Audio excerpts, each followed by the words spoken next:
அதுக்கப்புறம் பார்த்தீங்கன்னா அந்த படம் வந்து செக்கச்செவந்த வானம் மாதிரி ஒரு கேங்ஸ்டர் ரிலேட்டட் மூவி ப்ளஸ் வெந்து தணிந்தது காடு, அதாவது சிம்பு நடித்த அந்த படம் ப்ளஸ் கொஞ்சம் பாபநாசம் படத்தை உள்ளே போட்டு ஒரு மிக்சியில் போட்டு அடித்தா என்ன அவுட்புட் வருமோ அதே மாதிரி ஒரு ஃபீல் கொடுத்தது.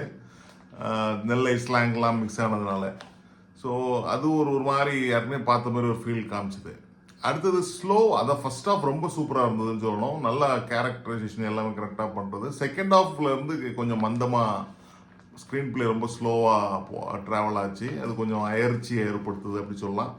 அது மாதிரி ஃபைட் சீக்வன்ஸ்லாம் லாஸ்ட்டில் ரொம்ப நேரம் 2 பேரும் சண்டை போட்டுக்கிட்டு இருந்த மாதிரியே இருந்தது. ஏன்னா 2 பேரும் வந்து அன்னோன்யமாக இருக்கிற ஒரு கேரக்டர் கம்மியாக ஃபைட் பண்ண வச்சுருந்தாலே இம்பேக்ட் நல்லா இருந்திருக்கும்.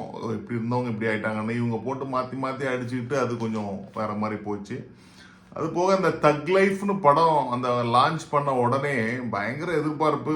ஒவ்வொருத்தரும் ஒரு ஆர்வம் சொன்னாங்க. இது வந்து நாயகனுக்கு அப்புறம் வந்த படம், ரங்கராஜன் சக்திவேல் நாயக்கரோட அடுத்த பரிணாமம்னு ஒருத்தவங்க சொன்னாங்க. காயல்பட்டினத்துலேருந்து வருது. ஸோ காயல்பட்டினத்தை பேஸ் பண்ணி வேறு ஏதாவது என்னமோ சொன்னாங்க. ரெண்டாவது தக் லைஃப் அப்படின்னாலே தக்குன்னு ஒரு ஒரு ஒரு ஜாதியினர் இருக்காங்க நார்த் இந்தியாவில், அவங்க களவாடுறவங்க, அவங்கள பற்றியான ஒரு கதை. அதுக்கும் இதுக்கும் சம்மந்தமே கிடையாது.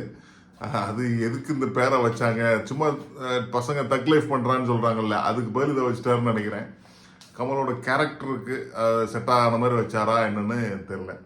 ஸோ ஓவரால் இந்த படம் எப்படி இருக்குது அப்படின்னு பார்த்தீங்கன்னா, கண்டிப்பாக நீங்கள் வயலன்ஸ் விரும்புகிற ஒரு யங்ஸ்டராக இருந்தால், இல்லை கமல்ஹாசனை வந்து ஒரு ஒரு வயசான கேரக்டர்லேயும் ஸ்டைலிஷாக அவரோட டிப்பிக்கல் கேரக்டரில் பார்க்கணும் அப்படின்னா, மணி சாரோட ஒரு ஒரு கிளாஸியான ஒரு வீடியோ ஃபுட்டேஜ், நல்ல ஒரு ஃபுட்டேஜ் பார்க்கணும் அப்படின்னா, இல்லை ரஹ்மான் சாரோட நல்ல பேக்ரவுண்ட் மியூசிக்கோட ஒரு படம் பார்க்கணும்.